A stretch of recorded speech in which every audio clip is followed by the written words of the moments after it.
Jorian. So, what's going on today? Today we're here with IDTGA All-Stars. Hey, that's the intro that we could say. That's the quickest intro and easiest intro we could do. So yeah, welcome to IDTGA All-Stars, aka it's dangerous to go alone All-Stars. That's what it is. Yeah. So, what right is now, yeah, what's going on right now? right now we're in the round robin stage. The first teams we're going to be watching are Animated Activists versus Cultured Chrome. And you can see on the screen that there is the two bosses, so might not be talking about, at least try to talk about both the teams real quick. So, Yes. yeah. Well, this is It's Dangerous to Go Alone All-Stars, so all of our players today have a fair amount of experience here. But the teams itself, we see that already All Stars has Jason, DJM, Quill, and Imala. All of them have a collective ELO of 75 or 7576 versus Culture Chrome, who has a combined ELO of 7457 with Toyota Ice, Dr. Game, and Penny.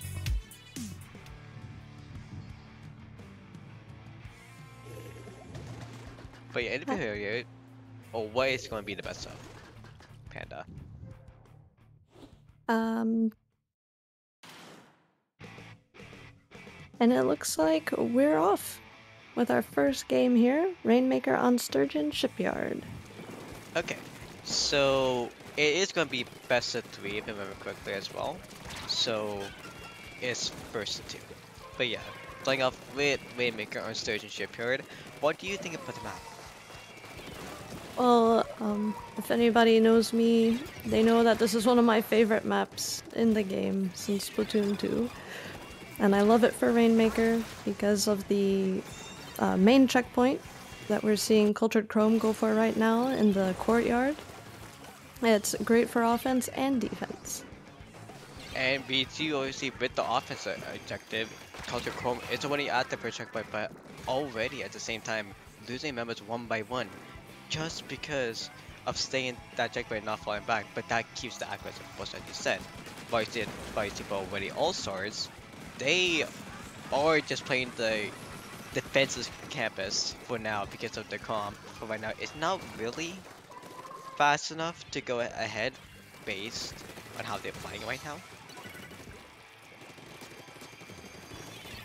Yeah, that's right. Having the heavy on one side against the ballpoint on the other side, it's a little off balance. One side's more for defense, and then the other side's going to be more for offense. But it looks like we're going to be able to see a first push here. Looks like Quill trying to go for a sneak as well, but that would be stopping the push for already All-Stars. And it's still pushing ahead because of the bubble save for the junior. But again, both of them get killed up, and almost a bomb kill for the side of Culture Chrome, which actually would be helping them so much, but Clash Splasher killing off the rush. Wait, Kyodai has how much sub-saver? Panda, you saw that, right? Yes, it's too much, some would say. Or some would say just enough. That is a true double bomb. That would have been a junior double bomb for sure, or maybe triple bomb as a junior player. Yep, that is fun to say. But actually getting the kill with English good, they could honestly stay there, but they might be trying to go greedy and they're going to go for the triple. But the last one with the splash going to end it at 49. Going to left back, it's going to stagnate them a little bit if they want to push ahead. Yeah, we're seeing a little bit of maybe an early crab here for the Animated Activists. It looks like they're just trying to do the best they can, finally take out the Clash from mid. and try to go for this checkpoint in the courtyard.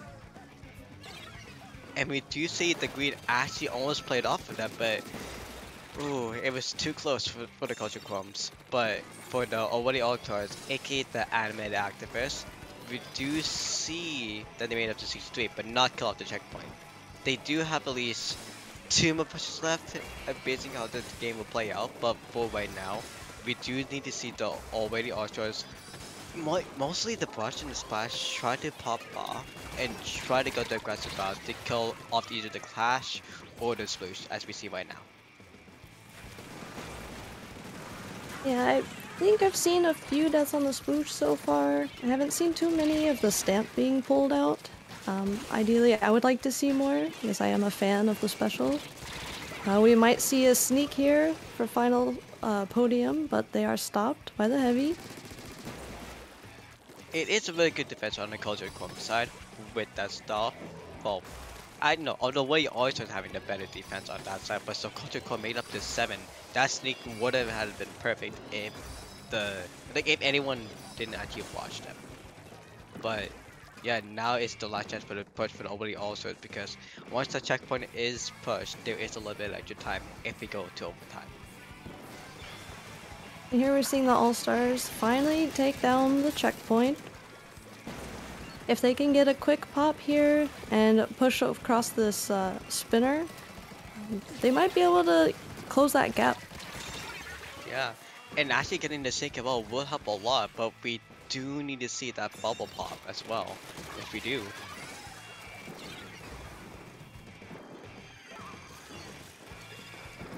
We're coming up in the final 10 seconds of this match. The brush doing the best they can. It takes out the heavy. They've got a jumper, but it doesn't look like they'll be able to get the pop that they need. The one main reason that they did that scenario is, like you said, earlier about going the mid path is great for the objective, like to go aggressive in defensive in the courtyard, that checkpoint. That is the main path to go to at this point now, because the left is always staggered. You cannot really go the left path anymore because of the bridge. In Splatoon 1, in Splatoon 2, that jump, that checkpoint didn't exist. That it did exist, but they can jump over to the left side. But now from there, it's not really a thing anymore. That left jump is not a thing. So there's no really any point to go there on the left other than just to kill a quick checkpoint. Exactly. So for the side up already All-Stars, it's a little bit of a flaw that they went left side, but I think they had a plan to go with the bridge down, but because of all the trades that's been happening and them playing so much defense, they weren't able to succeed that goal of going left. Yeah. The brush almost pulled it through for them on that left side, but like you said, it really is a checkpoint now in Splatoon 3. I'm sorry, a choke point now, where you really just want to try to get a quick checkpoint and then try to see if you can push the Rainmaker through the middle. And also too, in that scenario, a brush through the splatling without Zipcaster, yeah, that's a distant a little bit of a failure, which is a disappointment for them. But they almost pulled it off, like you said, which is good. But what did we see in the last match is a one of the All-Stars is way more defensive than aggressive. Yes, they are. And I'm not sure if it's just because of the comp that they chose for the first match. It does look like they have a few different weapons in their repertoire, so we might not see them stick with the heavy as a backline weapon. They might move to something a little bit more dynamic, something with more mobility, and I think that would kind of even it up for them going against Cultured Chrome. Well, you say that, but look at the mode. It's zones. It's a more defensive, staggered kind of mode, so in their advantage, if they want to keep the same comp, they would be fine with it. They just need to follow up with the sync points going left and right. because we can see definitely the Clash Blaster and Luna go both ways. That is true. Wait, also, Double Blaster. Yes, What? it's an interesting choice. This is All Stars, baby. Honestly, yeah, this is definitely all sorts. This is an all-star matchup. You see seeing the Luna Neo and the Clash Blaster actually playing up. This is actually gonna be insane to see, and maybe be used for future cups as well, because we see the Luna coming out and actually getting the zone as well with the help of the Swig. Yeah, excellent follow-up they had there to flip the zone. And they're holding on to it, even though they've lost a couple members. They respawn, came back. The zone keeps ticking. That was 2 wipeouts. Culture Chrome has his all saved because of the double blaster actually. Well, for Almighty All-Stars, it does look like they have like a regular comp that would be better to play it off. But they just need the patience like we saw right now with the special all coming in. But and actually killing the Hydra and the Swig would be losing the pain and losing their range. And now with only the 2 clashes, the only disadvantage with the blasters is they have to have, there is a little bit of a time limit for them. Because for the Luna, is shoot and then you have to wait at least a couple frames to get another shot in. While for the Clash, you can keep on shooting, but you need to be close enough in range. Exactly, and you need your teammates there to help put some ink on the ground to make sure your mobility stays up. Yes, paint is objectively the most important thing in Splatoon. It looks like we did see a lead change. Like with that Legion coming in and that trade coming in, oh, and that down from the Swig and the down from the Hydra, that means Almighty All-Stars will be able to capitalize on the zone once again. And getting the kill on Lula, yeah. Right now for Culture Chrome, they need to see what they have from the start and try to get the double wipeout again to have some good kind of focus to come back in. Exactly, and right now All Stars is in the position that they want to be with their weapons. They have the Explo to keep Cultured Chrome back, even if they're up on the tent, even if they're up on the plat. They've got Rain. We do see a Vac here doing what it can. They are able to flip the zone. The backstrap with, oh, that hammer was gonna kill as well with the bomb support, but the backstrap was actually getting ink from the tri-strike, which is actually charging the special really quickly, and also that trade off gets oh, okay, never mind, that got cancelled really quickly. But still, that backstrike to actually get some ink from the tri-strike is actually perfect because it does fill up pretty quickly. So that would be basically the trade-off against the rain. Yes. And actually, I think we just saw it again. Even though there's rain, even though the Explo's putting down paint, the Vac is able to kind of capitalize on that as a counter. Yep. On the side of Almighty All-Stars though, they are doing great jobs trying to go in, but just they're not really good with encounters. They're really good with sneaking.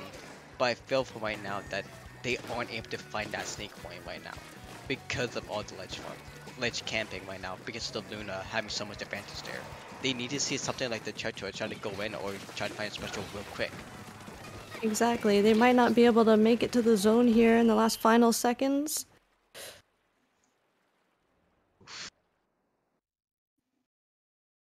That's really all we could say. Oof. It was a good chance for Almighty All-Stars to go in, which is unfortunate on how they tried to aggress against Cultured Chrome, because they are shown they have frontline players that are perfect to be in. Yes, exactly. But it looks like Cultured Chrome, they do have their 2 wins, and they take the set, if I'm not mistaken.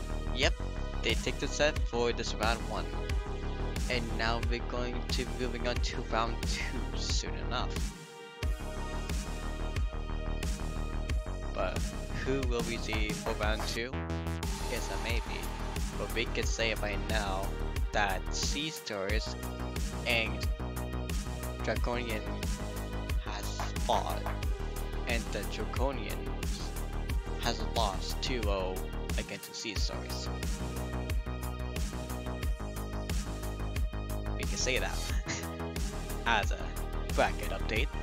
Yes.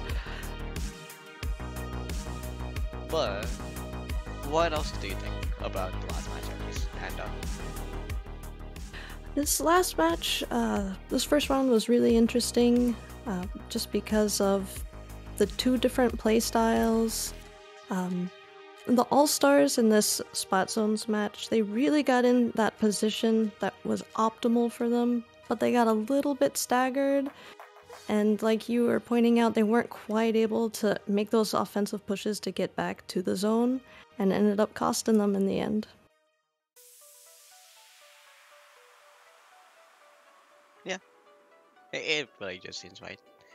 But still, let's talk about that double blaster shot though. that is a crazy thing to see.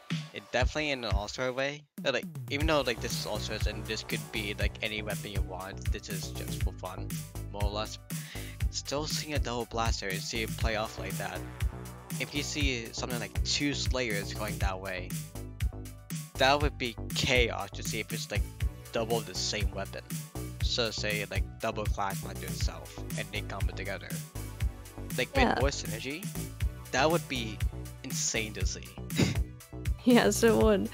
I wasn't expecting a double blaster combo, especially for Splat Zones, but it ended up working for them once they got the advantage there. Something you do see pretty often though is double Slayer like Splash. Yeah. I could expect that, that's fine. Double Splash, double Burst Bombs, double Crab. But the Clash Luna combo was unexpected, but it ended up working out for him. Yeah.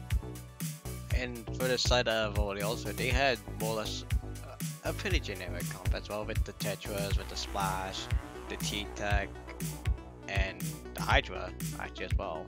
So that's pretty cool for them.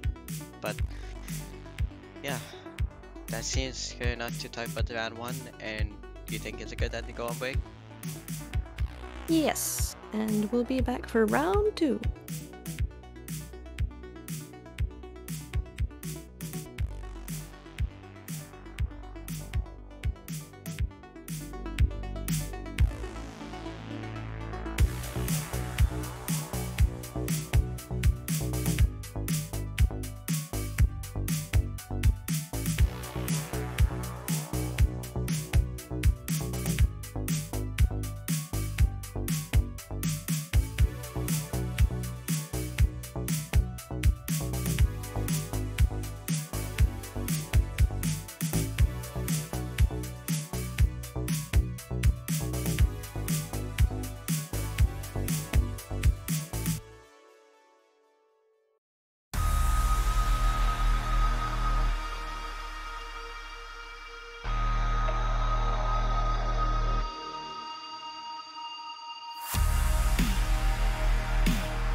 round 2. Fastest bacon of the West. Totally real. But yeah, Panda, what's going on now? Now we're entering into round 2. We're going to see All-Stars again versus the Sea Stars. So, And in round 1, I believe Sea Stars did win their set against Draconian Diversity. yeah, they did. So it looks like they're going to be riding that momentum.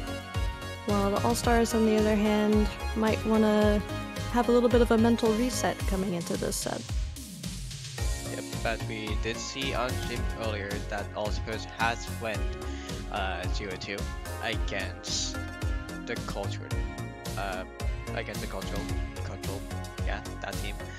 So this will be fighting for basically to stay alive for the second spot, because top 2 moves on to the finals. But yeah, maps, Scorch, Clamplets, and part on Rainmaker and Wahoo zones. Whew, that zones game is going to be questionable to see if we make it that far. Yes, and I hope we do. It's one of my favorite map mode combos. Oh my, what do you play? I played Junior. Wait, you play Junior? Yeah, for my team.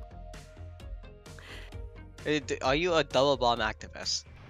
Yes! Let's go! Okay, so yeah, definitely if we go that way, double V Junior Bomb, no question asked. That would be the best way to play that one. Hands down. Yeah, but away Ultras once again coming back, trying to go for redemption versus Sea Stars. We do see from both comps, other comps, other than Sea Stars, they're playing a S2 relation comp with the Flames of Roller, the Junior, the T-Tech, and the Saucer Machine. The Flames of Roller to be mentioned because of the missiles that's coming out right now, but maybe they might have good spam on it. But on the side of already also, there's going to be the same zones comp that we saw before, just previously. Looks like we see some clams being tossed around, trying to go for a quick push here. You see the a booyah going up, trying to make some space on the enemy ramp, I imagine, or by their snipe.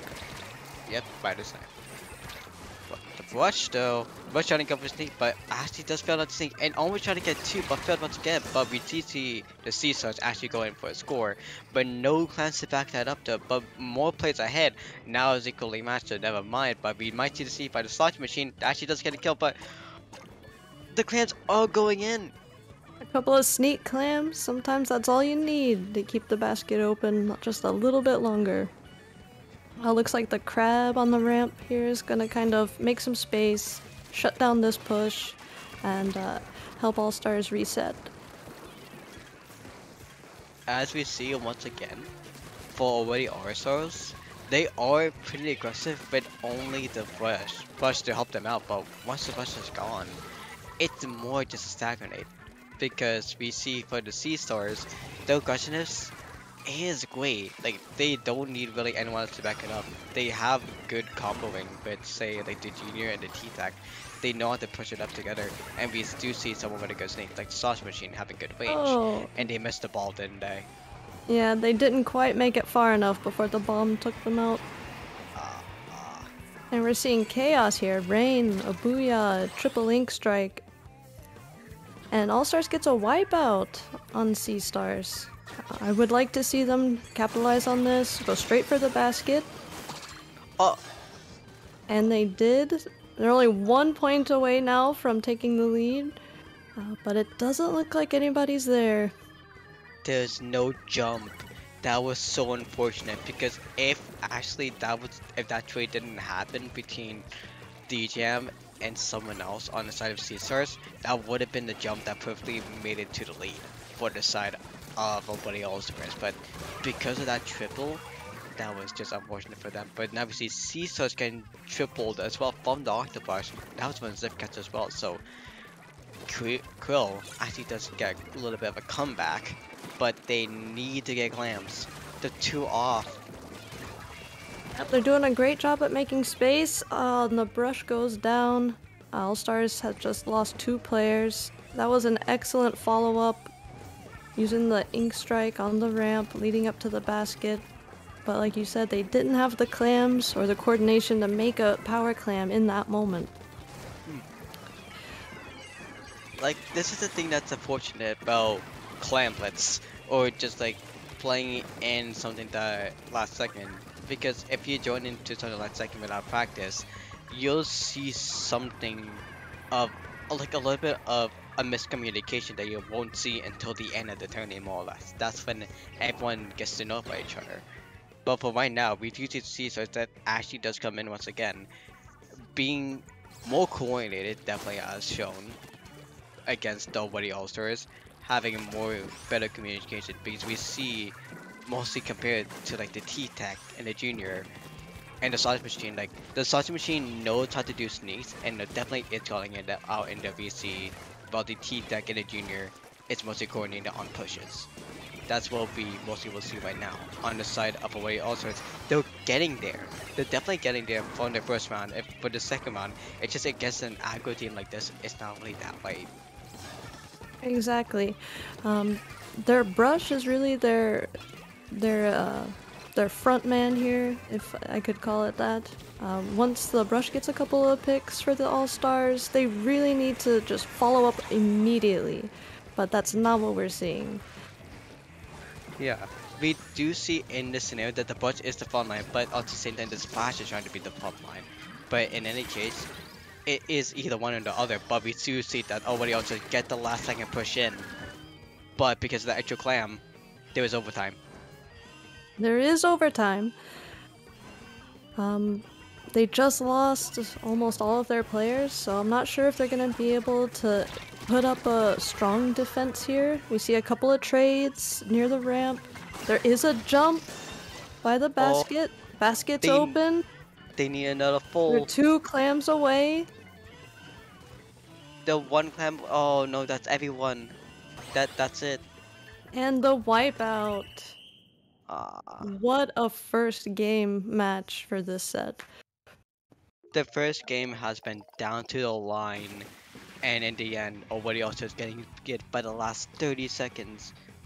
Even though the match has been all stagnated, Nobody also has played the patient game. That's what we saw in round one as well against them. They played the patient game. That might have been the strat all along. And it just finally paid off. Because their first push, you know, they were a little bit slow to act on the advantage they had. The second push, they were a little bit faster. And that last push they made to take the lead, it was just back to back to back. We almost didn't even have time to catch what was happening. It's like they finally found their pace. Yeah. So basically just taking the patient game for White also, just basically having the other team getting tired out and having them make the mistakes for White All-Stars is the best way that they played out. And that's how it looks like they won the first end. Because both of them were just getting greedy, but White All-Stars were just being a shield. Yeah, exactly. Huh. That's an interesting way to put it. An interesting way that they play it out.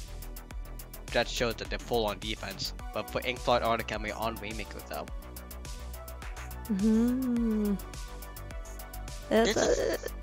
It's gonna be a little bit different for them, maybe. Yeah, a little bit scary too, let's just say that as well. Because the animated activists, aka Already All Stars, but yeah, animated activists,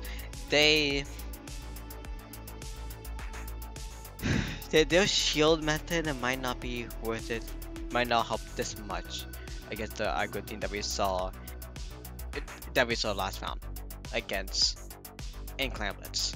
Because we saw how many wipeouts on the side of CISOs at the first minute, or how many triples they did.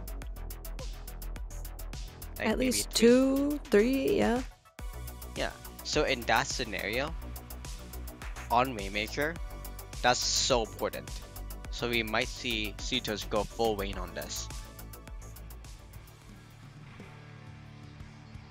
Alright. Let's see what our loadouts are. So we see for the animators, they do have a little bit of change. They have the jet. While for the sea star, well, no, actually, the sea stars, what they have is the T-Tech, the Pro, the Junior, and the V machine. So the Pro is a change for the side of the sea The stars. Sea Stars. Yeah. Alright, looks like All Stars going for the quick push up. After they got that pick on the Pro, they really went straight for the checkpoint, which is a little bit different from the first game that we saw. Or maybe this is just a continuation of what we saw right at the end of the match, where once they get the advantage, they do act quickly. And look that it is happening right now that we see for the season. They are just acting really quickly, but with 2 down, the crowd being the defense, they could pop it again, but with the Pro being the last one, with Pro still being a heavy weapon, they could play a lot of defense here and just camp it out. They could. Looks like both teams have jumpers trying to get into pretty good positions. Is that a sneak possibility? It might be. Oh, but we're seeing the vacuum on the side of the All-Stars. A little bit of a defensive, preemptive move here.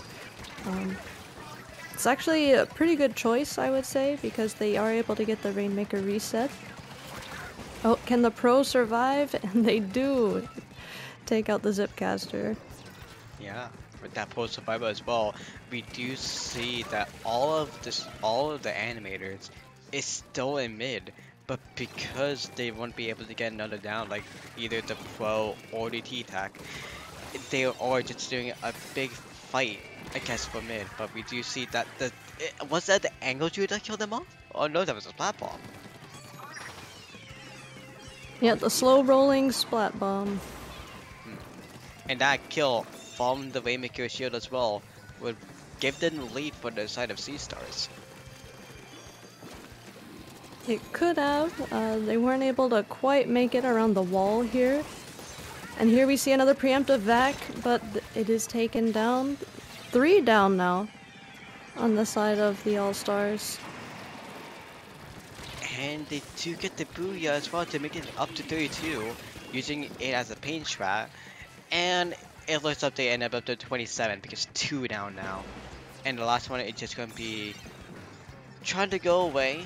It's just trying to skim it because we do see the crab just painting their ramp area, which would be the perfect path for the Waymaker. But yeah, for the side of what also is, they would want to see.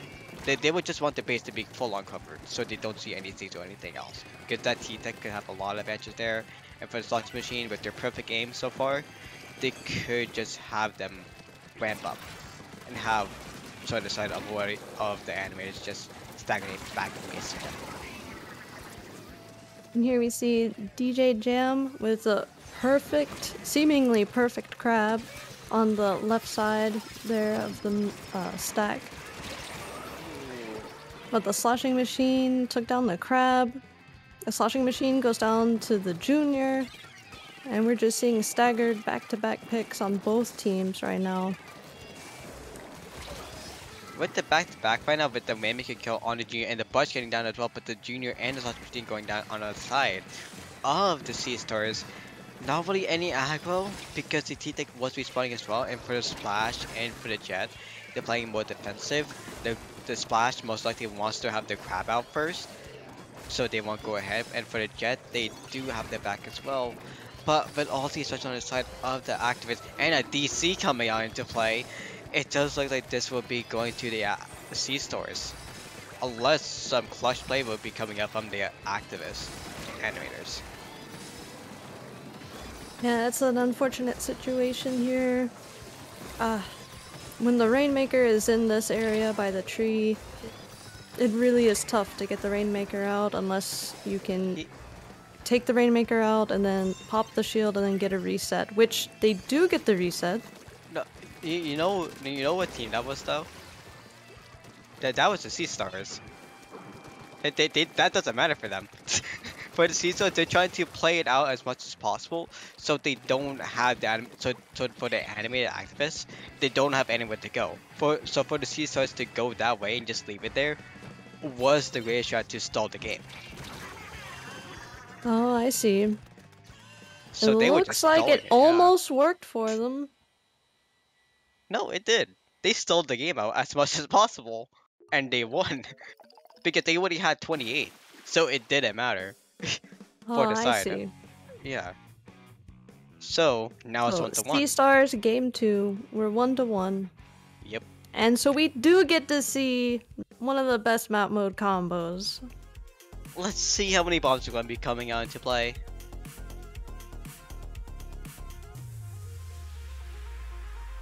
Let's see how many bombs comes out to play in this. Because in this, how many bomb tricks you can do with Wahoo Roll just to bomb it, just to throw it from the bottom to the top is so beautiful. It's so fun to do. It is. And, you know, I know a lot of players don't care for splat zones on Wahoo. And I think I just understood why. It's a People circle. like me, who do play the Double Bomb Junior, we love this map mode. But if you're on the receiving end, I could see how it is a pain. Bomb range is great. There was a lot of bomb range for the bomb itself in S3, which is way higher than S2. So that's why it's great. You could stand on the edge of the zone, throw bombs across the glass to prevent anyone coming up from the left side. You could throw bombs on the ramp leading up to the plat in front of the zone. You could throw bombs up on the upper plat from the edge of the zone. Yeah, so basically in that case, if you have a bomb weapon or a splat bomb weapon, you could just do anything and just stay in one spot. That's the beautiful thing about playing a bomb weapon. Or play any lethal weapon, right? Because if you go to C Junior as well, you can just spam torpedoes every like 5 seconds. Because you can't do double torpedo. Oh, but I can dream. Yeah, honestly, it's a dream if that was able to be a thing, but no, there always has to be a cooldown. But same from the lethals, like any of those sub weapons, the main weapons as well. The Tri-Strike and the Booyah will be capitalizing the whole zone, but for the Booyah Bomb, you can still paint it over. So the Tri-Strike would be the better play here. Yeah, I can agree with that. But you might see a crab. Most likely we'll see a crab. And you can't discount the power of the Inkzuka on this map as well. Yeah. And we do see missiles coming out as well, and the Booyah, and the Tri-Strike, and the Junior coming out for the side of Sea Stars. Well, for the side of the animated activates, we do see the Expo coming out into play. We do see the T-Tuck, we do see, as well, the Crab, and the Zipcaster. So, for the side of yeah, because what you see on the side of the animated All-Stars, that they went for the rain and they went for the Tri-Strikes, which capitalized the zones pretty quickly. With the rain, they do have a little bit of a delay, which helps them paint the zone better. But for the side of the Sea Stars, they tried to counteract that with the Tri-Strike, which does play it out better, but that was for the killing side, which they did work out and they got triple out of it. Yep, now we see the Booyah going up to try to keep the All-Stars away from the zone. But they might be able to get the flip here with the Tri-Strike Crab combo in spite of that Booyah, and they do. And here we see the missiles coming in, just trying to get the All-Stars scattered. The zone has flipped back into the side of the Sea Stars. Well, for the side of the animated actress right now, who is on Team Yellow, we do see for them that they are more or less crumpled up, but them being crumpled up could lead to two factors. One, as you can see right now, getting one picked off one by one, but at the same time with all the pressure coming in, they just go full force straight through the ramp, and they cannot be beat because all the defenses are all in zone already. Yep.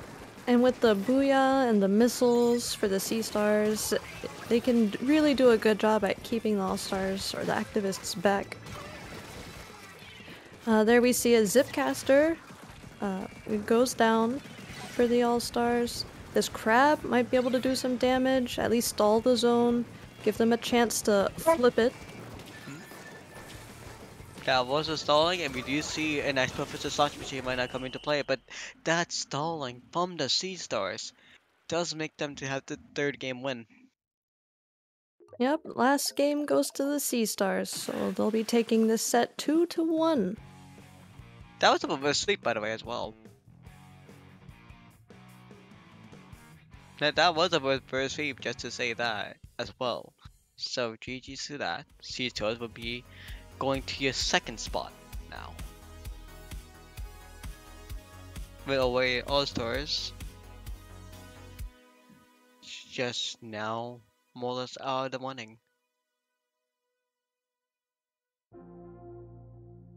But yeah, now we'll be moving on to round 3 coming up soon. But still, in that match though, Panda, we made it to round 3. How do you feel? I feel great.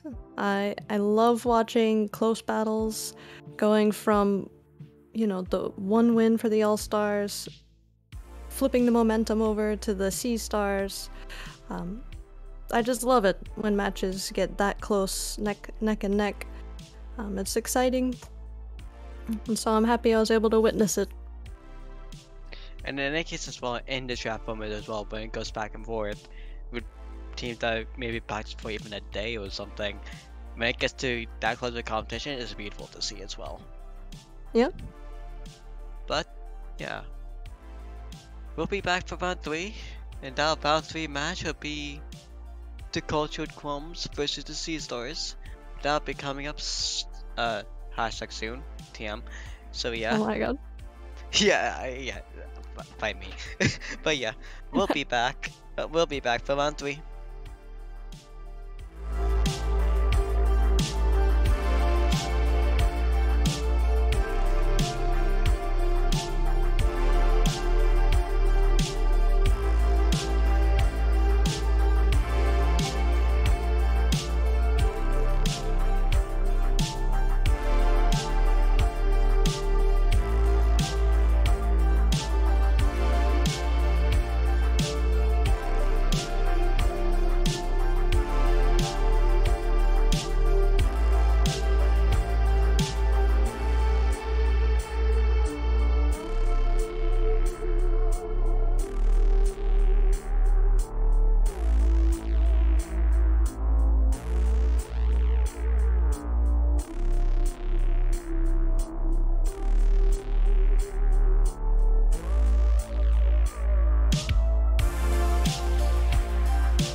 So talk about random weapons, Panda. What do you think about random weapon that would be great to see in this matchup?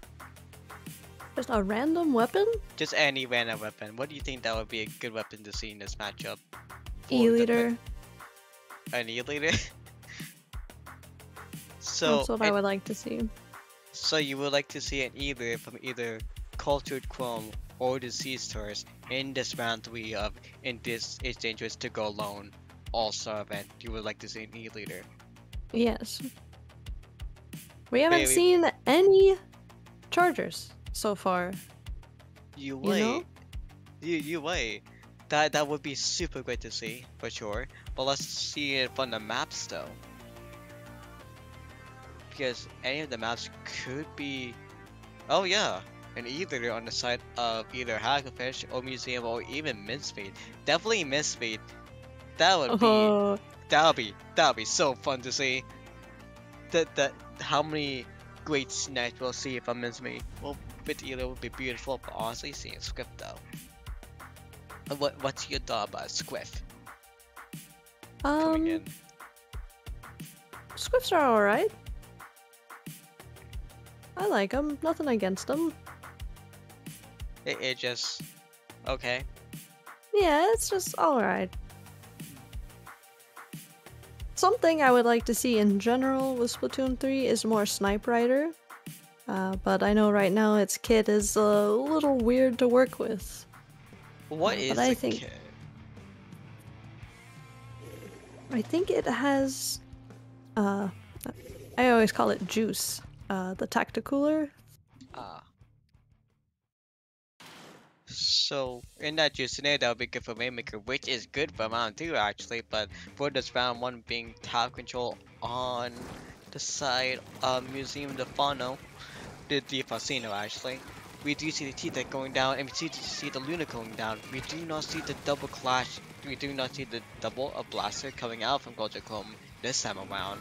But we do see beside of Sea Stars, we do see the regular generic comp back, the one we know and love of the Flingster Bowler, with the Junior Slot Machine and the T-Tech. Yep, they are definitely sticking to their literal guns on this one. Yep, oh, that was a little bit of a little trick event. We're inside of the Cultured Chrome with the Luna Blaster getting the kill on the Tower Rider. But so right now we see from right now the Sea Stars breaking past the first checkpoint, going to the second checkpoint that beats off the shield as well from the Junior, but we do see the Sea Stars are staying alive as much as possible. Basically the Flames of War staying as the Riot the whole time, which is a really good call for them. Yeah, they were just tap dancing from between the wall of the tower and the edge of the tower just to get past the first checkpoint. They got a little bit down on the second checkpoint, not enough to break past it, but I think that was a pretty good choice to make. In spite of all the action that was happening, in spite of losing teammates, they just rode the tower for as long as they could. Because on this map in particular, those points definitely matter. Yep, they do, because the pathway is so small, and also it does interfere with the path as well if you want to go up into the spinners, because the only two ways would be by the block or by mid. And we see right now that everyone likes to go up the block instead. So as we see right now, still for the Sea Stars, they're playing a little bit greedy. As the Cultured Chrome having all vote up and they're all staying in mid. But they're all getting clumped up together that they can either go in together or go out together. But we see the Sea Stars to play just greedy. Yeah. Yep, and here we see the Booyah helping them keep the space, helping them push up this block. Ride the tower as long as possible. A second Booyah now. Ooh, the Hydra going down as well, but that was because the Flames and the Flames are trying to get the Luna, but they didn't get the Luna.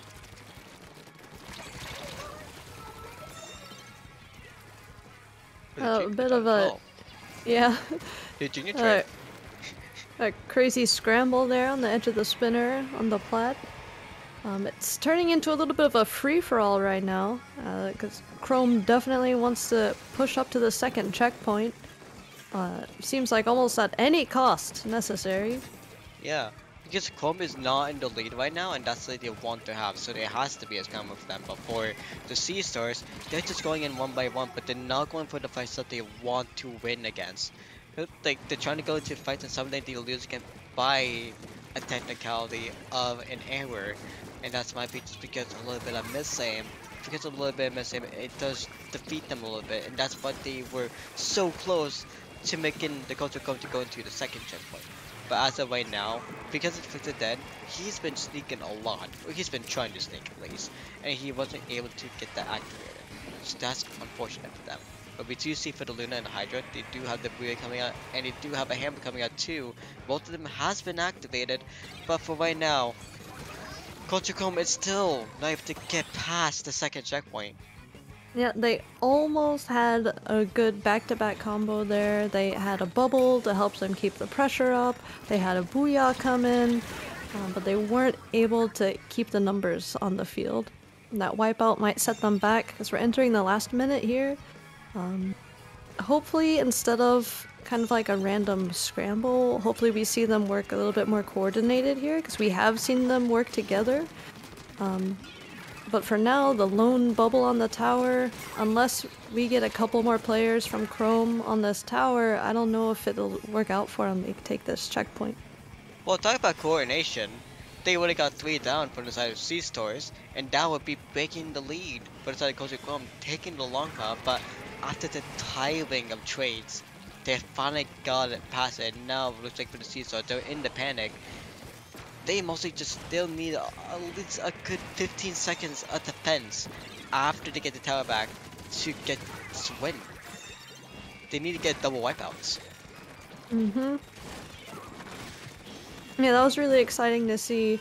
Like, as we were talking about it, Chrome did have the Hydra join up on the tower, and then we saw 2 more teammates take out a couple of the players on C stars, and that's the game. Yeah, it looks like that the Chrome will be winning the first round. Yep, Chrome has won the first round out of 3. So we could see a mountain that they can come back for the C-Stars, or this could be a 2-0 and they just move on straight with a 100% victory rate in this preliminary round, or this round robin round. You know. But still, do you think that the Culture Chrome should go back to this? Do you think that the culture? I'm just gonna call them Chromes. That would be better, right? Yes. Yeah. Okay. So, do you think the Chromes should they go back to the double plaza strat? Because for the map that's coming up right now, which I think is Rainmaker, that popping of the Rainmaker would be super fast for them, even without object shred. Having someone lethal bombs on it will just pop it immediately as well. Do you think they should go back to it? Personally, I'm not a fan of the double blaster, but it did work out really well for them. It was pretty strong. But in this scenario, it might be worth it to stick with what they've got and just have the Luna. In clan blitz though, in that clan blitz though, it is possible, but they just need a bubble really, and that's it. They just need someone to defend the basket, and that'll be good for them. But for the side of C stores though, they battled well because of the Chromes, but they just waited till the last second. The last second just did a little bit of a blunder for them. Let's just say that, because them going down at the end. We might need to see them play a different comp. Honestly. Yeah, they have been playing, I believe, the T-Tech. We've seen every time. Yep. Have we been seeing the Flingza as well? Yep. Hmm. T-Tech, Hydra, Sausage Machine, and something else. It's not the Splash, if I remember correctly. It's not the Splash. It might have been the Splash. No, maybe. Clan Blitz, Hagglefish, all those weapons are pretty good. You've got missiles, you've got Booyah Bomb, you can guard the ledges. Wait, the Junior.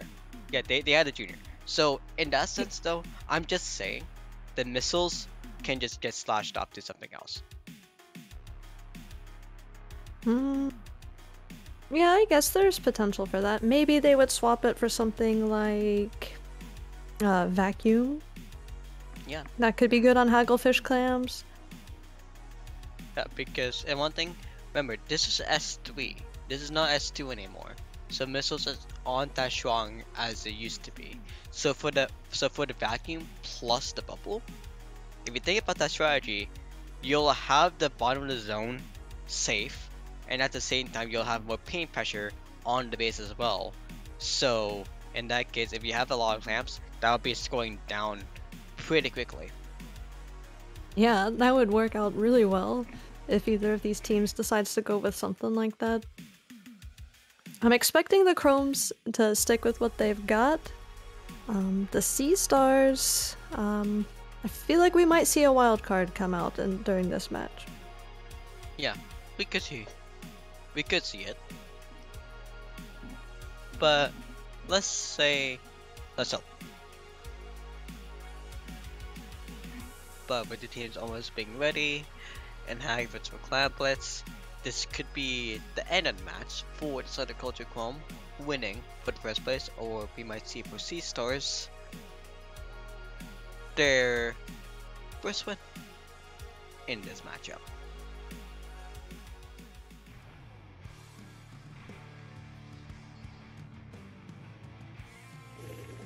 This is Hagglefish, so I'm definitely expecting to see everything except for a free-for-all in mid. As close to a free-for-all as you can get is what I'm expecting. Maybe a flank or two on the side lanes, but we'll see.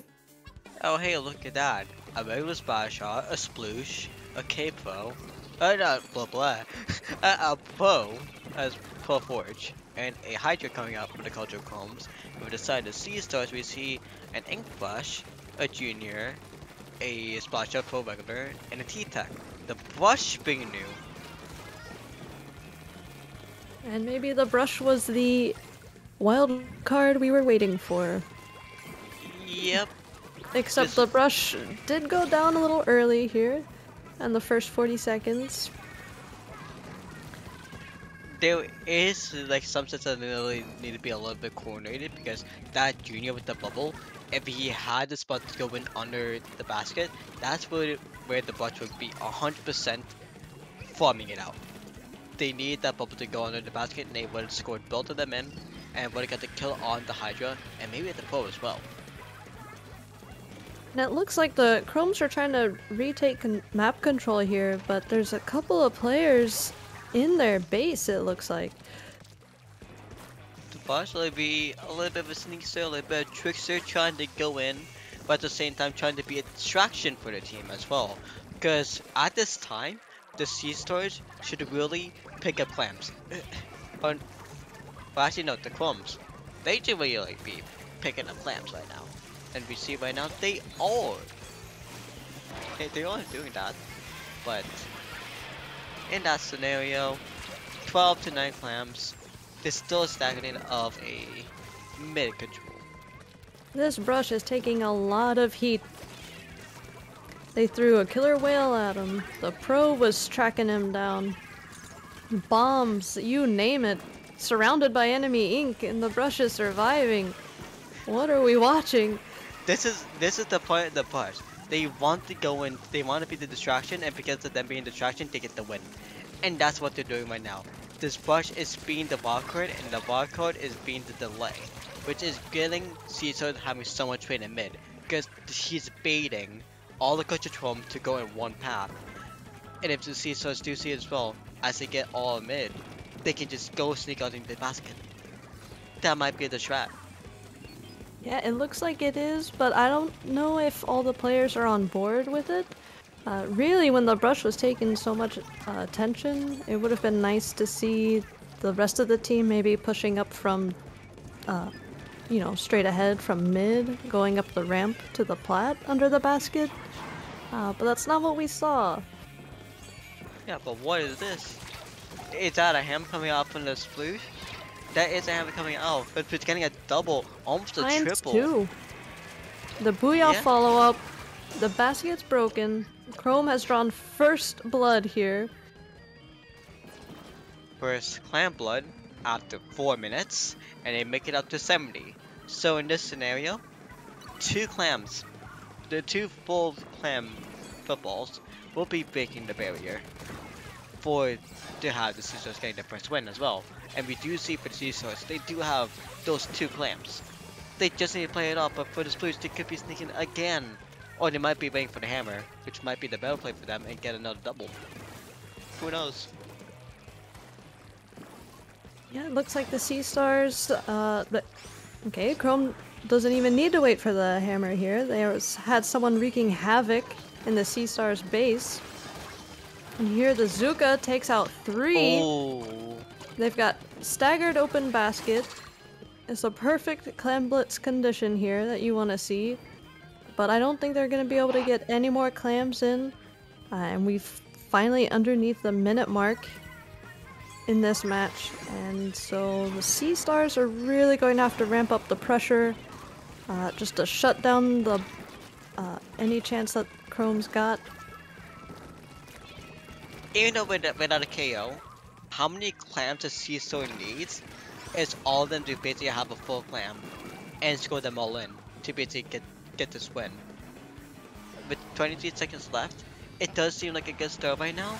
We might need to see a little bit of a sneak coming out of the side of the Brush or even the Junior with 2 down on the side of the Chrome right now. We are seeing that the Brush came from the backside of the ramp. They used their killer whale. They looped back around, picked up the power clam. They both got killed by the They bomb broke though. the basket. They got some more clams in. Are they That's going it. to be able to make it back? You see the That's- pro here. The pro goes down. Brush is trying. But it wasn't enough. It's unfortunate that the Junior and the Pro got killed by a bomb. They both had the power clams, and in that scramble, the Brush needed to pick up the power clam to score when they were already in. Without that double, that would have been at least really close for the side of the Seachers to get the point. But because of that bomb kill, Culture Chromes has won the set, and now they are first place in this round robin. Yep. They have won all of their rounds so far. The ending of that game, that was exactly what you wanted to see. This last effort, come around behind the enemy base, do what you can to get up underneath the basket, and they did that. But unfortunately, a perfect bomb, it did put an end to it. Lastest ever sneak, but unfortunate. But with that, And so this concludes our round robin, I believe. yep, this does. And so our next stage will be brackets. Yep. And we'll be seeing the top 2 teams in a best of 5. Yep, we will be seeing that coming out into play, and that'll be coming up soon. So stay here, and you can see this best of 5, and this might be a rematch. Just saying, this might be a rematch, so stay tight. And we might be seeing a little special event coming up, but who knows? Just stay Who on tight. knows?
And we're back. Yep, we're back and we're back for the finale. And this finale will be the top cut, best of 5. But what will be the best of 5?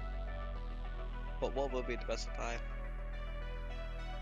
It's against Culture Club and Seasource with round 1 being Flounder Heights on Waymaker. Wait, Flounder Heights on Waymaker, round 1. Whoa. Did you say Flounder Heights Rainmaker? Yes, I said Flounder Heights Waymaker. We all see Flounder Heights Waymaker out of round 1. What? Hold up. I was not expecting this. Let the poolers cook. Let them cook. How? Okay, Panda. Do you want to explain the map layout to the viewers? Alright. So if you're unfamiliar with Flounder, it is pretty much 2 ramp ups to the middle of the map. And it's always a free-for-all at the tippy top. And then whichever team gets momentum first, just snowballs straight downhill into the enemy base. Would this be Mimic about as well? Do you know where the checkpoints are? Yes, one checkpoint is on the ramp, kind of off to the side, but the other one, if you just jump straight down into the enemy side of the map, you'll find a checkpoint there. So basically, if you want to say about this, every step is a point. Basically, in the first half. And how much the fight would be in mid, just to get to that point would be so chaotic. But as we see right now, for the side of the Culture Crumbs, we see the thing that we know and love. We see the double blaster coming up with the hammer coming into play as well, which is new. On the side of the Sea Stars, we see the difference of a wiper. Okay, so each side has a stamp. We have a bubble, and we are seeing We still see the missiles. booyah here. Oh, and here they go for the first checkpoint. The death drop, but they do take the checkpoint, surprisingly. This death drop does make it. This death drop is, like you said, death drop because they all die immediately in a small spot, but it goes straight into the entrance of the ramp they need to go up to. But with the wipe coming from the Cultured Chromes, with 39 left, again, every step is a point. Everything matters. Yes, everything does matter. But they were able to get a wipeout here, so if the Rainmaker survives the scramble in mid, they might be able to make the drop and get the checkpoint themselves. Oh, nope. Here we see they were taken down by the Clash, I believe that was. Yeah, that was class. They took the whiskey. They took the far drop instead of the death drop. They took the far drop instead to have a better entrance to go in. But it's more stagnated there. That'll be more of a fight for 2v1s. But we see for the side of the Chromes, we see the Clash getting a double and getting the paint up on the wall as well. This might be the only chance to go in, just go straight past into the spawn that they want to, which is the web area, which is going to be where we get to go. And here we see the Clash is finally taken down. The Sea Stars trying to get a little bit of control back in their court. But the Chromes just keep taking this drop. They're keeping the Rainmaker in the court, which is great for them. Because whether or not they get more points, it's a beautiful stall to have on this map. Having the Rainmaker in the court. It's stall and pressure. The pressure is getting to the side of the Sea Stars, which again is letting them to feed a little bit, feed a lot more than they want to, but them not getting the checkpoint as well, it's gonna hurt them a lot more because we'll be seeing way more fights, but that might lead to the side of the clubs unless we see for the Sea Stars as better a way to attack, which would be a sneak. We would want to see maybe like the Viper, maybe the Junior sneak up against the Clash and the Luna, because those two seem like they're the most aggro to go in against. So if you see those two beat over the Clash and Luna, keep on farming them over, that would be the way that the Culture Chromes would be losing the lead. But we see right now that they got the wipeout instead, which is actually unfortunate for the side of Sea Stars. We need to see that change. Yeah, and we had the perfect camera angle just a moment ago to see that the blasters on this map do an excellent job at guarding all the little sneaky points on the bottom plat, some call it the trench, trying to sneak around the drop on the ramp. So I think that's why we're seeing... It's not that Sea Stars isn't going for those sneaky plays, I think they're just getting stopped by the blasters. Yeah.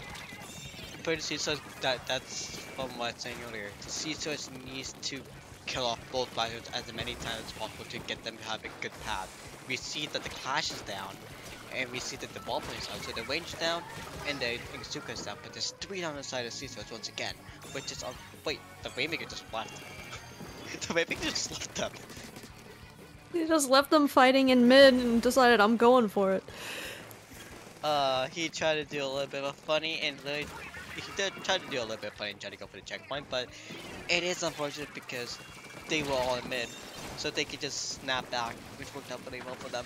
But with 35 seconds left, what do you think would be the only thing that would be needed for the side as Caesar or the bombs? What do you think that's needed? For the Sea Stars, they're finally starting to get picks on the blasters. They just need it to be at the same time, because right now they're just seeing either the Luna or the Clash go down. And then in the meantime, they've been wiped a couple of times, so if they could maybe get a lucky bomb here to take down the Rainmaker, that would be their last hope here. Well, most likely not. They're just saying back. But that was just saying back there, yeah. That was basically just calling it. So, yeah. Classic Rainmaker, pullback, no takebacks. No takebacks. That is an actual strat to secure a win at the last 5 seconds. Just take it back. Done. That's how you win Rainmaker. Yes. But now, Core Scourge on zones. The zones is big. And the Greats are still alive. If I remember correctly. Wait. Yes, unlike other modes, the Greats are there with splat zones.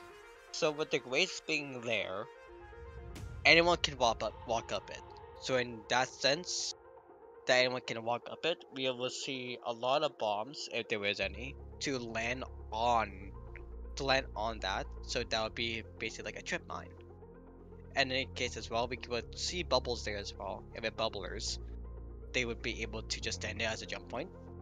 But in any case, anyone that would be walking up there would be more or less a splatling. Yes, a splatling. Maybe we'll see a charger come out. My E-leader I've been hoping for. Please can we see that E-leader? Please can we see random weapons? Let's have it a little bit funnier. But again, just in the last match, we saw the difference of Sea Stars. I still feel for Sea Stars that they should just flash out they will just flash out the Blazer. They should maybe try to go down for the big swing. Because we saw the big swing before. And for that big swing, they played it as a defense with the vacuum. So why not use that for paint on the zone? Yeah, it worked really well for them last time. So that would be a great choice here. Maybe a Hydra would be nice to have that backline, take the Greats. A Hydra or ballpoint, either way it does work out fine. So, the X-Blow on this map does really well. It's got the rain, so that if anyone does take the Greats, the rain kind of pushes them back, because the longer they stay, the weaker they're getting due to chip damage. And that you can slosh over from the middle stack into the enemy's plat. So we'll see. As for it is being a favorite pick in Splatoon 3 as well. We'll see how well weapons played out. We do see a Buzz, we do see a Hydra, we do see the double blaster coming back. Oh no, we see a C Junior coming out instead of the Luna. for the side of the Chromes, but for the side of Caesars, we do see the generic as well. We do see a bush trade off. We do see the Pro. We do see as well. Oh, yeah. We see the Pro, we see the Junior, we see the T-Tech, and we see the Bush. For the side of Stars. So it looks like the Chromes have taken a quick control of the zone. The triple strike coming out from the Sea Stars. Try to make a little bit of space here. Not exactly going for any picks. Like in this, the time right now is the stagnated time. This is where everyone will gather the specials or try to use the range to pick. The death-defying crab surviving the booyah. And with that booyah save, well, with the crab being still alive, that means the Pro has another life. But for right now, 35 seconds left. With the Caesars having 30 seconds to paint the zone, and none of them are painting it at all, even though Junior tried to paint as much as possible, they got overpowered. And with 15 seconds left, it looks like this is just full on straight. They might be able to stall it here. Maybe. Maybe it's possible. The last second stall? Will we see a flip? The 1 second curse? 1 second curse doable? Come on. I think we're gonna see this flip. Can we see this flip? We don't see at all. The Seasword painting the zone is what's the possible of banning the brush. The crab from Seasword is stuck. And crab, and they the last second flip, they did it. It took so long, but they did it, and now they're being punished for it. 2 down on the side of Culture Crow, and with that, we'll see as much as possible for the side of Seasword to defend it. They have mid now. All they have to do is just have the top. They just need specials to battle it out. Yeah, and something that happens very quickly here is you can lose control of the zone to where it gets into a neutral state, like what we're seeing right now. And the zone's so big, like you mentioned earlier, sometimes you don't catch it. And before you know it, you're in mid, you're in position, but you're not getting any more points. Yeah. Yeah, because of this as well, again, you need only 50% of the zone, or maybe even less, to be covered to make it to neutral. So in that sense, that's why you don't even know. The size of this size of zone is the same size basically as compared to Cup Dome, and that's 2. It's basically almost the same size. But for right now, we see that Caesars are having their more push that they need, the more motivation to come back in. And they're capitalizing and keeping it stay. And we do see the bush actually popping off this time, that we need to see them in the last couple rounds. They're playing the defensive part this time. Maybe it's because the Chromes got so far, they ticked down all the way to 1. It seems like they might be underestimating the Sea Stars right now. They keep dropping in 1 at a time, and they're getting punished for it. Yeah. The Sea Stars back from 1, from the brink of defeat, all the way to the KO. You love to see it. They did it. They tired out the Chromes, and they made it this far. They tired out the Chromes. Or maybe the Chromes got pretty mad at that too, and that would tire them out. And they were just feeding off revenge.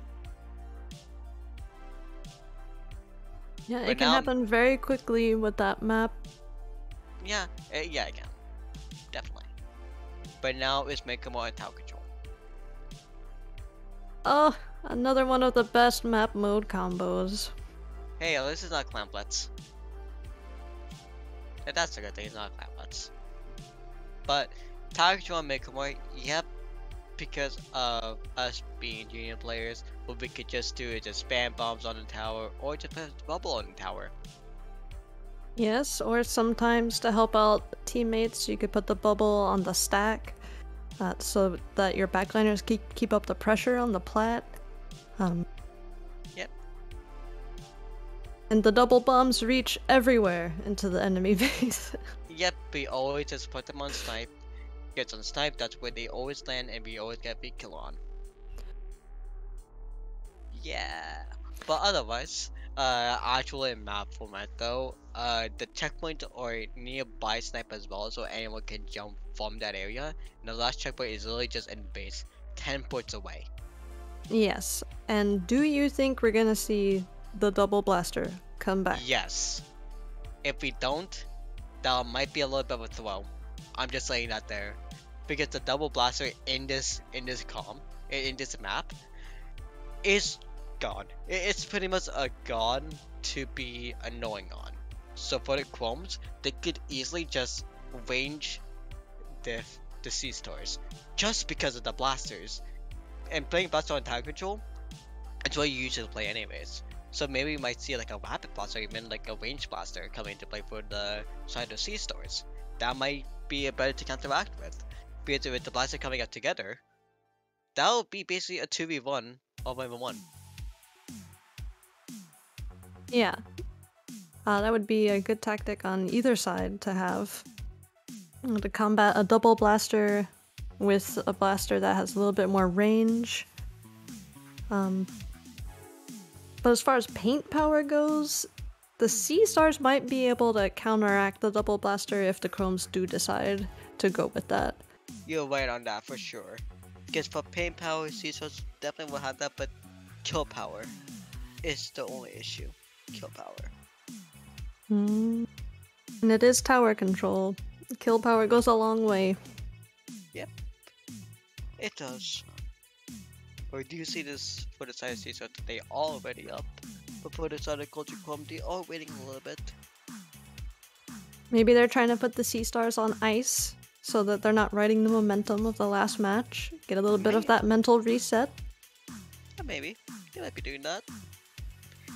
It's a good call too, as well. Or they might just be getting their gear together for Quad Blaster. That would be great to see. So let's see that come into play. Let's see that come into play. Let's have some fun here. Let's have that fun here. Let's go to game 5. Oh, well. We see the Hydra, Junior, and Double Blaster for the Chromes. Well, for the side, other side, Sea Stars, we see the comp that they won with on game 1. But we see the torpedo up. The torpedo would be fun to see on the tower, and how many times that they're going to do it at the tower would be like 500. But honestly, that's fine, because that's going to be the defensive play. And with the Sea Stars, they'll be just checking off every checkpoint with that as well, because of the wave breaker that they pulled out just recently. And the Wave Breaker is a good counter to have against the blasters. It looks like a bit of a tussle here for the stack. The brush comes out victorious, trying to find some ink, trying to get the special up. With the Zen counter coming in, but not finding. Oh, they were so close to finding a kill, but 2 down on the side of the Sea Swords. It's unfortunate for them, but they do break the check as well. With Bunch only being 1 alive, will they be able to secure maybe a triple and maybe secure the zone back in? But they get stopped after getting a double. Blasters alone, they do have a stamp, and they are cancelled. Looks like the Sea Stars are just trying to keep momentum up. They were on the verge of being wiped just a second ago, but somehow they're still maintaining a little bit of momentum, quite map control. So that might end up putting them at a disadvantage. The Chromes is trying to take the first checkpoint here. Bubble on tower. But oh wait, was that a bomb kill because of the shield? I think it was. That is unfortunate to see on the side of the receiver, but from the attacker, that's beautiful to see because that's obviously killed off. But at the same time, what we're seeing right now, like the game that we've been seeing for the past few minutes or so, we've been seeing a shark this whole time, which we want to save on the bush as much as possible, and that's how they play. That's what they're supposed to be playing out, and they finally are able to. They are comfortable enough battling against the Chromes to play the shark. And that's helping for the Caesar to go into this second checkpoint now, the final checkpoint to be exact actually, and they might be able to kill it off. Yeah, they might be able to get past this checkpoint. It is just the brush now, and the brush is finally taken down. There's one last jumper. Oh, the bomb. And they were waiting. they were waiting. But now we're back to this again.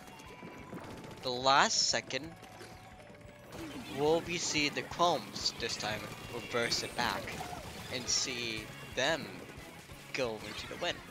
Or will we see that for C-Stars, their short play with the brush, make it all the way to the victory this time? Because they have nothing in the path anymore. All they need to do is the players. They just need to kill off the players, and they will be able to get the victory. Something I've noticed with the brush on this match, not only are they sharking, doing their job, but they're always having their special at the start of their push. So they're able to zip cast in, do some damage, and now C-Stars able to get the KO. Yep. With them being the push aggressor, they are literally just they are the factor of they're the mark saying, oh, we need to push now. That's what they're doing, and that's what the rest of the team at Caesars are figuring out now. They now figured it out like, oh, when I'm here, let's push. They are now in sync. They're getting the revenge from the last match, the last round. Swiss. Yep. So if you're Cultured Chrome right now, and your double blaster didn't work on this last match, are you switching it up? Or are you gonna double down? This is Clamblitz. Double down, quad blaster. Honestly, double down, quad blaster. Because we do see for the range blaster that they have the bubble, and at the same time, it might be 50-50 depending on whose switch it is. But did you notice every time that the map is played, there was lag Mm. when you play this map at all? Did you notice there was lag in this game, in this map itself? Because of the extra water and the stage moving? Because of the water itself. So yeah, I've noticed a little bit. So because of the water, this is just a random thing, but this might be a pretty funny thing. All bombs, all sub bombs, for every player, throwing them out so many times will make the game buffer a lot more. So in that sense, you will be able to have more pain control to push in. So do you want to be the lagger to basically annoy the game, but have more time to think, but have your controls delayed, or be more straight into it and have more shooters, or just have anything? That is a good question. Something like that. I'd say for me personally, just get straight to it, straight to the point. Go for the shooters, just put ink on the ground, collect your clams, and slowly ramp up a push. Yeah, there's a problem with that though, upon what you said. Get paint on the ground and go for the push. Clamplets, there's always at least a 15-second rebuff for when the counter come back. And anyways, other than that, it's just fight in mid. And how small mid is, yeah, there is flaws to get straight to the point. So that's why in the end, both the ways counteract to each other, and it just makes two stall. That's a good point. That's where we are ending up into stall. I do appreciate that the map opens up a little bit more once one team has gotten the basket to the halfway point, I believe. Yeah. But the trouble is, one team has to get to that point. Yeah, and at the same time too, the way they had to throw the clam into the basket before the 50 mark is kinda annoying.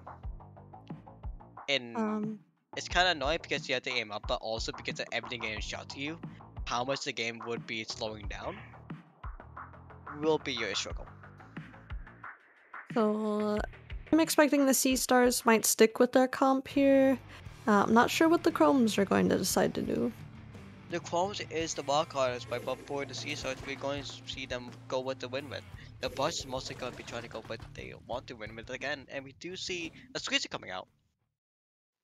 Oh, the squeezer. Okay. Squeezer and a different blaster this time. Oh, Rapid.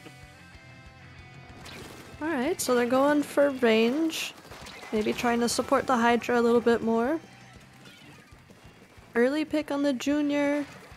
The Clash Blaster trying to make some space. Trying to get up to the ledge. Throw some bombs into the enemy plat. And the range on those bomb throws. The way the bombs would actually gonna kill it. Also with the hammer coming in, that'll be the first time coming in for the side of the Crow. The Chrome's acting fast on this match. Trying to take momentum quickly. They're already down to 65. Oh It wait, doesn't seem like a lot, but on this map, every point is a lot. oh wait, by the way, yeah, the Chrome's being in the paint. They are able to just go in. For why not playing the safe side? This is what we need for them. But for the Sea Stars, they have the Rainmaker coming out. The bomb actually killing the Squeezer. The Azuka actually missing them, and he actually gets the basket in either way. I can't believe it. They muscled through so much. Muscled through a bazooka, muscled through all the ink on the ground, muscled through all those bombs that were being thrown.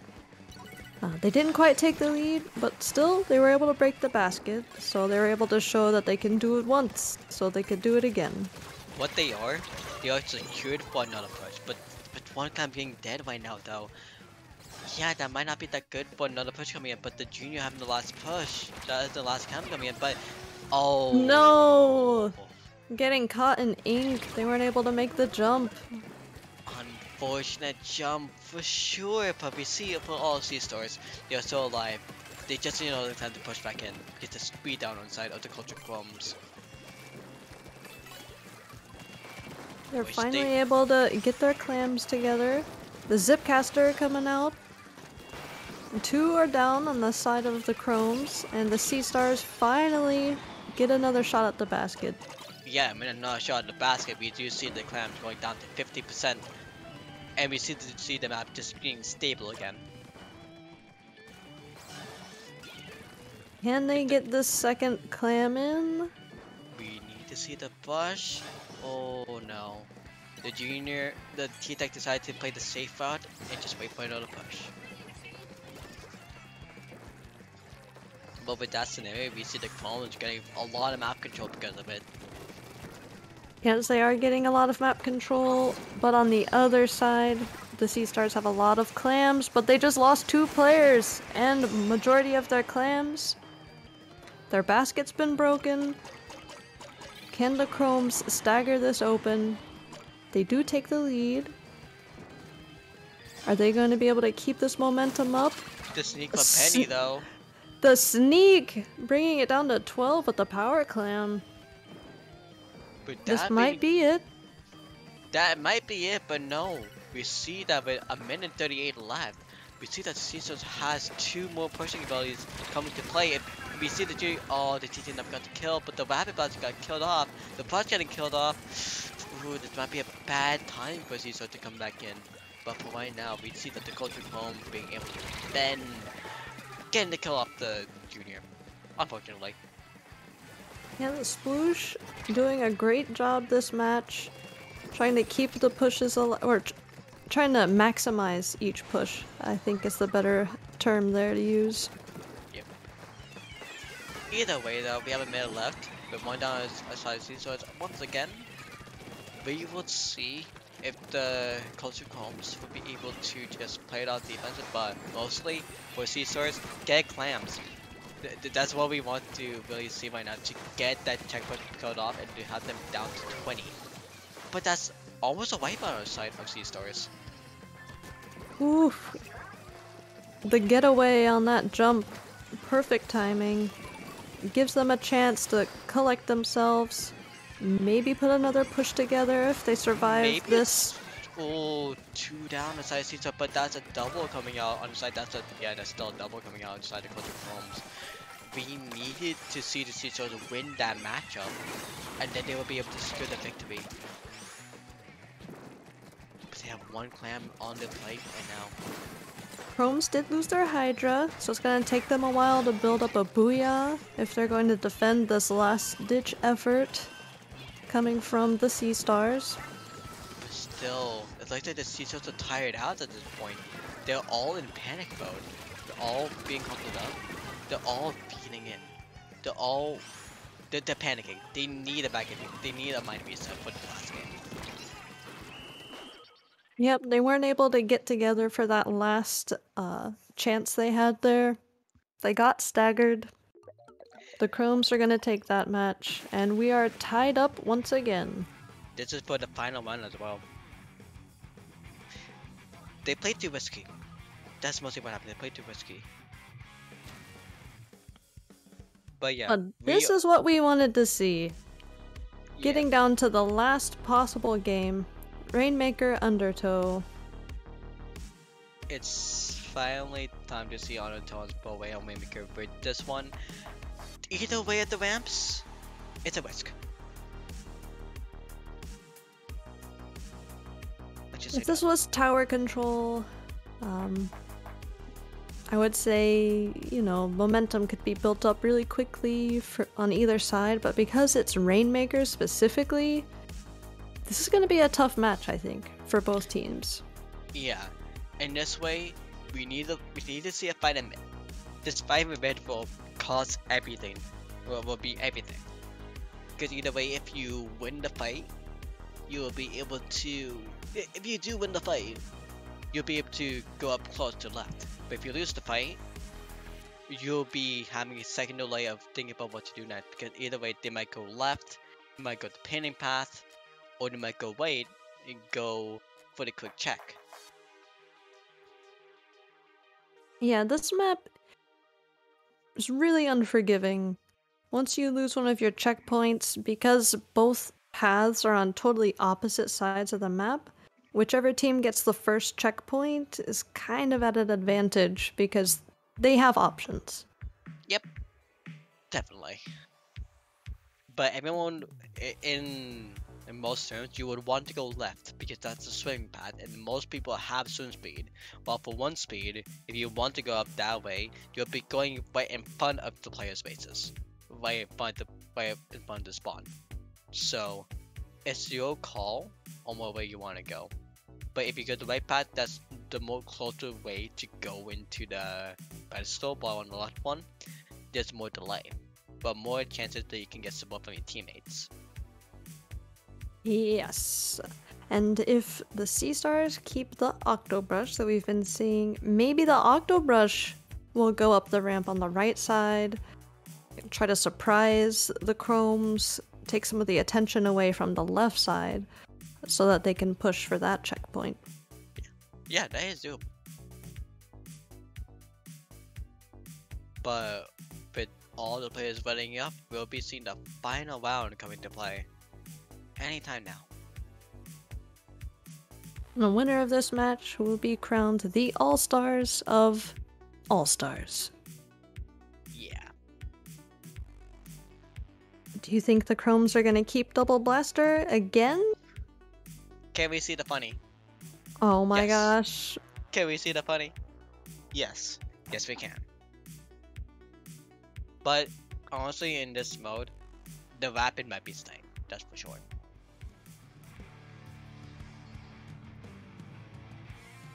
Here we go. Game 5. The Clash and the Rapid is what we're seeing. And the Mini, the Brush, and Junior and T-Tech for the Sea Stars.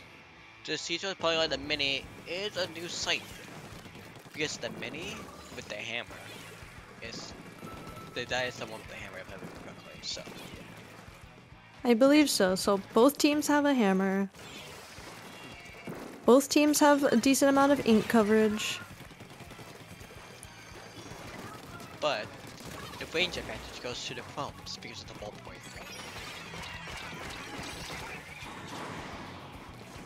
Okay, we're looking at a right checkpoint. Going for the quick check option. They weren't quite able to get there. Chrome's But trying to keep up the pressure as much as possible. They were close enough, but still, they need to wait. They need to get a kill off of the side of the Sea Stars to get a point in. Which they do. Yeah, they went for it. They popped the shield, just tried to get the quick check. Yeah. And now it's up to the Sea Stars to survive this Inkjet, which the Rainmaker did not. Looks like a trade with the Octobrush. I would like to see a little bit more teamwork here on both sides. Right now it seems like, you know, each player's just trying to do the best they can, but individually instead of together. Both sides might be just tired out at this point. Because who knows? Going to this type of game 5 will make players shaky or nervous as well, but for the side the Culture Chromes, they have more leeway of have more revenge in their blood right now. Because they made this game 5 happen. But right now, we see the checkpoint kill off on the side of the Chromes, that they're going to go for the swim path now. Yep, going for the tried and true left side path, trying to get some ink down. The Octobrush trying to find a couple picks. Trying to help the Sea Stars. It's unfortunate to get killed off though. And with 3 down actually as well, the Sea Stars are trying to go for the left path as well, trying to go for pain, but no! They get called out and defenseless. The Mini trying to go for solo queue method. But almost they played out though, so congrats to them for going like that. Yeah, it was a good opportunity to try to go for that checkpoint at that moment. Maybe if the teammates had recognized that a little bit faster to help put some paint down. And it looks like we're seeing that right now, trying to continue it, and they do get the checkpoint. Yeah, and it does like right now that they have so much pain. Yeah, they have so much pressure. That's a wipe on the side of Culture Chrome. That is a bad time to have a wipeout. Oh, well. The bomb! Yeah, that's an unfortunate time to die to a bomb as well. With the Barge only the one coming in, but that's, again, 3 down on the side of the Chromes. Whoa. Sea Stars made it down to 15 now, but with mostly all Sea Stars down now, we see Chrome just mostly going to stay with the Rainmaker and play it defensively, going down the mid. Yeah, you see the Sploosh trying to paint up as much as possible, make sure nobody's trying to take these side paths to flank, no one's trying to shark. They've learned that the Brush will use all opportunities possible to shark when they can, and they found them sharking on the snipe. There was a good call for the side of Chromes, definitely, but with the hammer coming out, that would be a good path to go in on left if they get a kill, but there's no kill in sight. Almost a clip with the hammer too, but they do get a kill off the Brush, the main Slayer. It might be their chance to come back in. Yeah, they've got a lot of ink coming up this ramp. Ooh, the shield though, the bubble. That's a good use of bubble for the Sea Stars.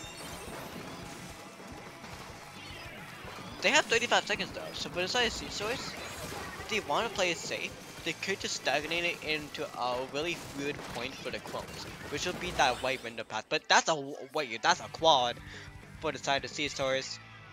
That most people have blunted. Coming in the last 30 seconds, now the last 15 seconds, and here we go, no takebacks, classic Rainmaker way. They are leaving it up there and not in the base. You might want to think again on this, Sea Stars. Oh my gosh. Yeah. Reset in the last second. Yeah, no. Yeah, Sea Stars, you should have thought about this again, seconds beforehand. This is a bad call right now for Sea Stars, unless they get a kill. Then the kill will be on this survivor of the wall point. Which will they do it? They're all panicking right now, and the T-Tech plays it off. So finally, even though with that little mistake of calling it too quickly, the Sea Stars has came back, won against the Culture Chrome in the round robin stage, and won the All Stars in Game 5. Yep, bringing it down to game 5, taking the win after this hard battle. But they are our champions tonight. Yep. And with that, we see the insanity. Their venge story in this round. But yeah. GG's to both teams. The round robin stage against these two teams went down to the last match possible, or the last game possible. The same thing here in the finals. And some tough players we've got here. They went down to the wire in the end. That's the main thing. But with that, yeah, that should be the stream. So, Panda, do you have anywhere that we can find you other than Twitter? I'll just be around. I'm always open to, linking up with people on Discord. I don't have a Twitter right now, but I might make one. Any team shoutouts that you're a part of? I am a part of Team IRS, so you might see us around. Sometimes I pop into the It's Dangerous to Go Alone tourneys. But that's it. So yeah, and for me, Join51 on Twitter. Tourney-wise, yeah, you can find me on Outcast Ninjas, aka Free Flow. You'll see that soon enough. But yeah, that'll be it, Willie. So, with that, we'll be signing off the stream. Thank you for the host of the 30 DGM, and especially the streamer Wolf. And yeah, that'll be it. Bye.